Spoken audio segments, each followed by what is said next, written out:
Welcome everyone back to weekly weather updates, and in today's video we're going to continue to have a look at the latest on the exceptionally stormy weather we have been seeing and we are going to continue to see over the coming days.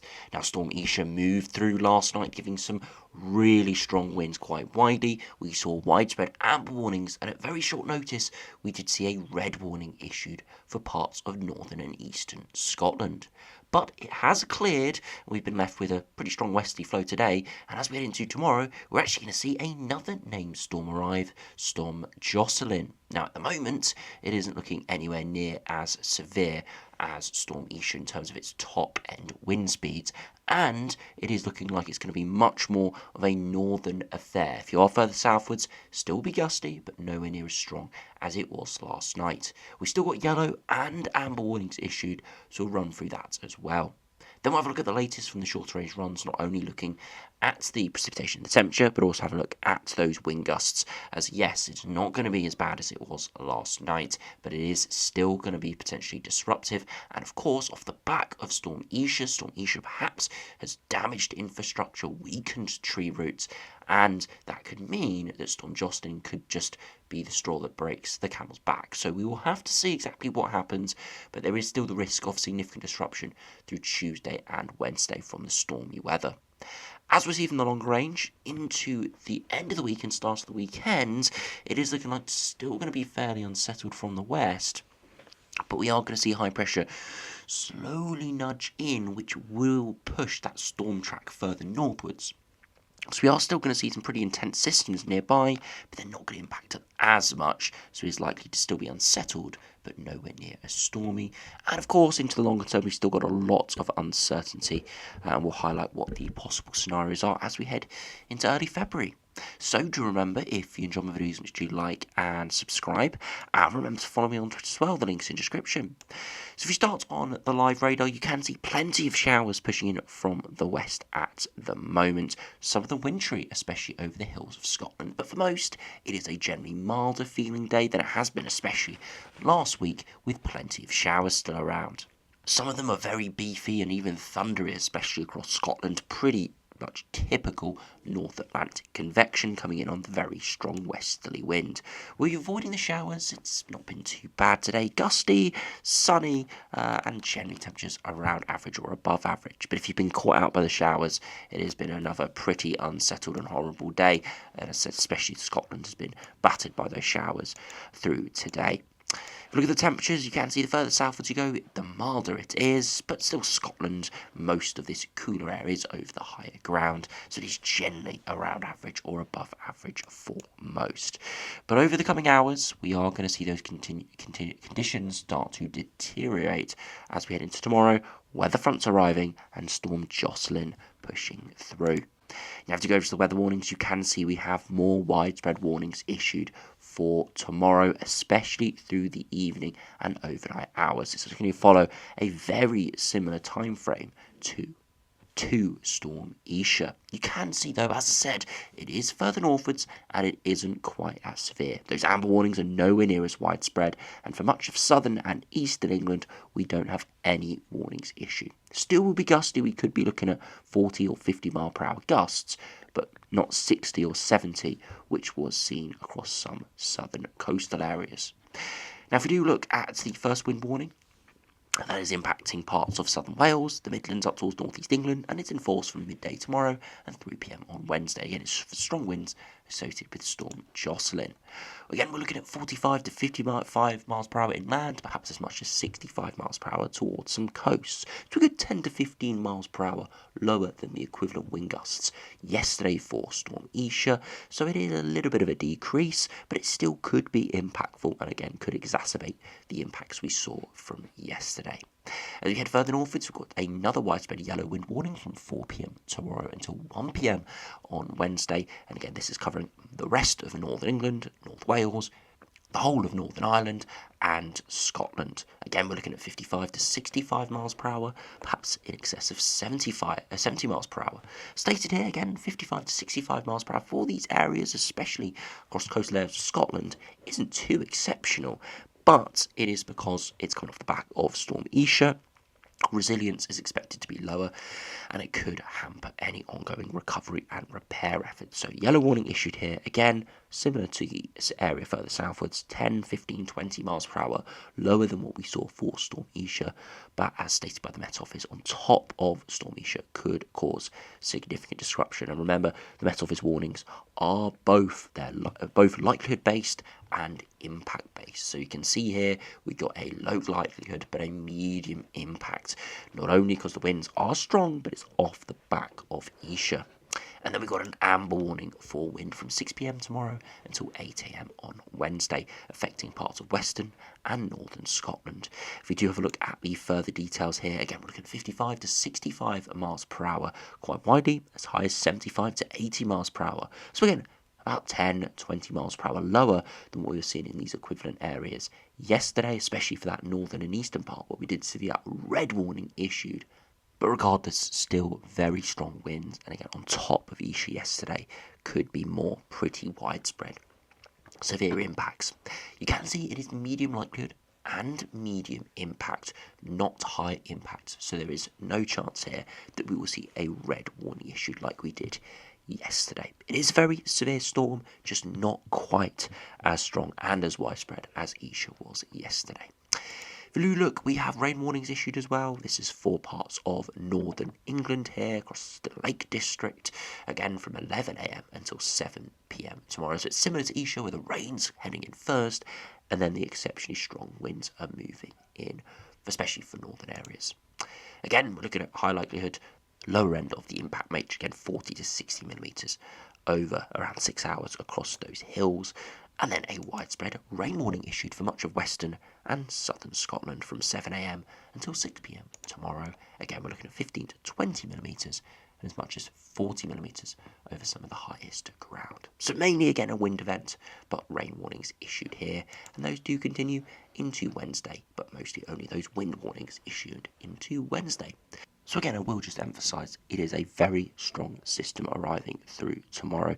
Not as strong as Storm Isha, but of course, off the back of Storm Isha, some of the very strong wind gusts tomorrow into Wednesday could be the straw that breaks the camel's back. So I would still be exceptionally cautious out there, even though this system, as I said, isn't as strong. Now, if you look at the actual conditions that we are going to be seeing, we'll have a look at the precipitation, the temperature, and the wind gusts. Now, you can see as we head through today, those showers continue to pack in from the west, again wintry over the hills of Scotland. As we head through tonight, you can see cloud is gathering to the southwest, and these are the outer bands of Jocelyn starting to arrive, and the heavy rain will rise for all through the morning, through lunchtime into the afternoon, lasting all the way through the evening, and the strongest winds then start to arrive as those very heavy showers start packing in from the west. So it's going to be an event, again, similar to Isha, where the heavy rain moves through for all, and then we start to see the very strong winds push in.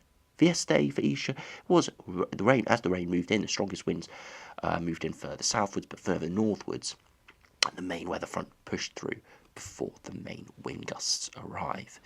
Now you can see as we head through Tuesday, continue to look really unsettled and very stormy. We'll see the very strong wind gusts in a minute for Tuesday evening, and then as we progress into Wednesday, staying pretty unsettled, but high pressure is slowly nudging in from the south, which will push that storm track further northwards, and it will mean that yes, still will remain unsettled, still lots of rain bands coming in from the west, but nowhere near as stormy.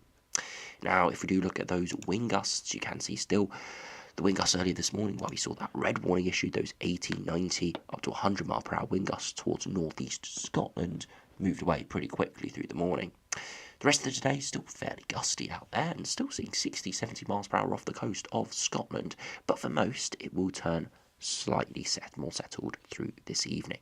Into tomorrow, those winds will pick up, and by the afternoon we're looking widely at 40 to 60 miles per hour once again, and then you can see those very strong winds arriving through the evening. Again, we're looking at widely 50 to 70, up to 80, or maybe even just about 90 off the west coast, but it does look like it will be decreasing in intensity as it progresses inland and eventually sweeping through. Again, you can see the strongest winds mainly Northern England, Northern Ireland and Scotland, not as much Wales or England here. So, if you are further southwards, luckily, not going to be as intense tomorrow night, but still could be pretty blustery. Still 50 mile/hour wind gusts look quite likely, even relatively far inland. Eventually through Wednesday, those gusts move away and they actually do die down pretty quickly as we head through Wednesday. And then you can see through the rest of the week, still gusty winds moving in, but not looking anywhere near as stormy, especially as we head into the weekend, and that's because higher pressure is building to our southeast. Now, if you look at the max temperatures again today, generally around the average mark, again, low single digits further northwards, mid to high single digits further southwards. Into tomorrow, as that weather front moves in, it's actually going to bring very mild air back in, 10 to maybe as high as 14 degrees as possible, as that big wedge of milder air moves in with Storm Jocelyn. And then as we head into Wednesday, cooler again as the cold front sweeps through, but generally still staying around average or above average, and kind of oscillating through Thursday into Friday between colder and milder sectors. So it could be some chilly, maybe some frosty weather around in isolation, but generally we are going to be average to above average, with potentially a few periods of below average temperatures as cold fronts do sweep through. Now, if you compare to the arpege, see what that is showing this evening, again, you can see those wind gusts starting to ramp up through tomorrow afternoon, again looking at 40 to maybe as high as 60 pretty widely. And then as we head through the evening, really strong gusts coming from the west, looking at 60 to 70 pretty widely for those yellow and amber warning regions, and then especially for that amber warning region could see 70 up towards 80. But as I said, those very strong wind gusts, 80 plus, look likely to stay offshore. And then as I said, into the morning, it does very quickly die off. Maybe still over the higher ground of northern England holds on a little bit there with 60 mile/hour gusts, but by the afternoon most are back down towards 20, 30, blustery, but nothing too crazy. If you do compare to the DWD icon, as we head into tomorrow, the very strong winds start to arrive in by the morning, and again we're looking at 50 to 60 miles/hour fairly widely, and then up to 70 or even 80 further northwards for that amber zone, and then eventually slowly clearing from the east. So you can see not too much discrepancy between the models today, all pretty much agreeing on the intensity, the top end wind gusts, and the location and timings. So pretty good model consensus this evening of where this system is going to come through. So I doubt there'll be too many changes to the warnings tomorrow. The only change I could see is that amber warning perhaps getting expanded, because yes, northern and western Scotland are likely to see the strongest winds, but perhaps further southwards and further inland could still see disruptive winds typical of an amber warning. And of course, as we saw by the matrix, all it had to do was increase in likelihood the impacts were of amber warning level. So there is the risk of that. That's the really only major change that I could foresee for tomorrow. So do keep an eye on those warnings. Of course, I'll keep you updated as well. Now, after you just finish by having a look at the longer range, we'll just keep up to date with the longer range models, and they've been fairly all over the place the last few days. Of course, we've been concentrating on the cold last week, and of course the stormy weather through the weekend and through the next couple of days. But of course, we'll keep up to date with what's going to be going on towards the end of the month. Now, as you just saw there, I was on 384 hours, and we go back to 0, and you can see there's actually very little change. There are some potential pattern breaks during the middle of the run, but really we start the run as we end the run. Westerly winds, higher pressure trying to nudge up from the south, at times trying to break through the tropospheric polar vortex, trying to bring more of a blocked pattern, potentially cold weather, and you can see a little bit of a northerly wind there, trying to break through, but really not having any success. And by the end of the run, we end where we started, with very strong westerly winds, generally pretty mild overall, and yeah, could be more named storms if this sort of pattern came off. If you compare to the GM, again, pretty similar, westerly flow over the coming days, high pressure trying to break through either up towards Scandinavia or towards Iceland. Again, continual attempts, but doesn't really have a chance as the tropospheric polar vortex holds on.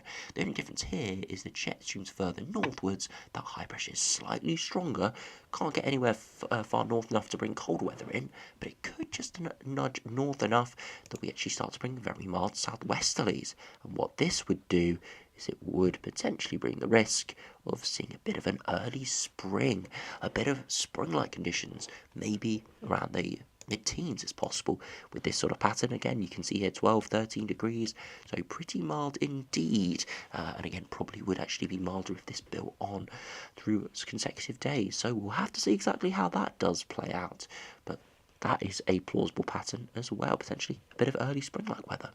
If you compare to the ECMWF, again fairly similar over the coming days, looking really quite stormy, and then eventually we do start to see high pressure try to push northwards, but again having very little success. We end the run on a flat westerly. Very cold air to our north, very mild air to the south, just fueling the very strong westerly winds. And you see that from the 300 HPA temperatures, 300 HPA winds just going straight over the top of us.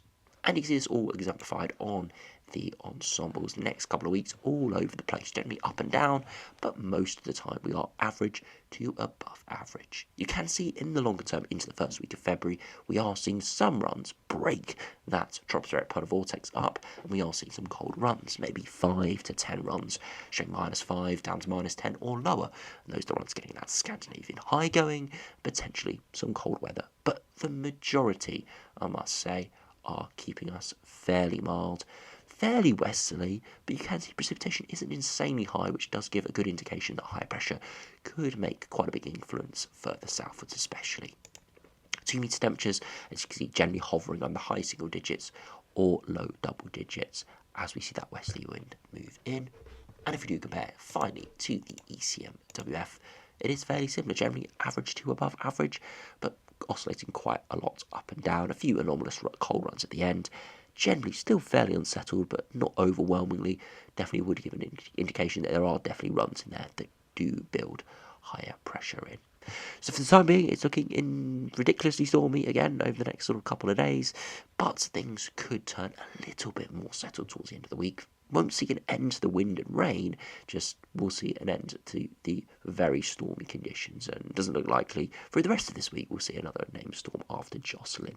But from the looks of the longer term, it does look like a possibility as we head through towards the latter part of January, early February, but still a little bit up in the air. The one thing that definitely isn't looking likely on the cards in the next 10 days is anything remotely cold at all. So if you are looking for colder, snowier weather, unfortunately not looking likely in the next 10 days. So there is a possibility into February, but every day we go past and that signal doesn't increase and stays, a few colder runs at the end of the ensemble at the end of the ensemble chart, then the further away we get from winter and closer we get to spring. So we'll have to see exactly how it does play out, but for the time being, pretty strong westerlies and fairly stormy in the next few days. So anyway, thanks for watching, hope you enjoyed, subscribe if you're new, and I'll see you again for another video soon.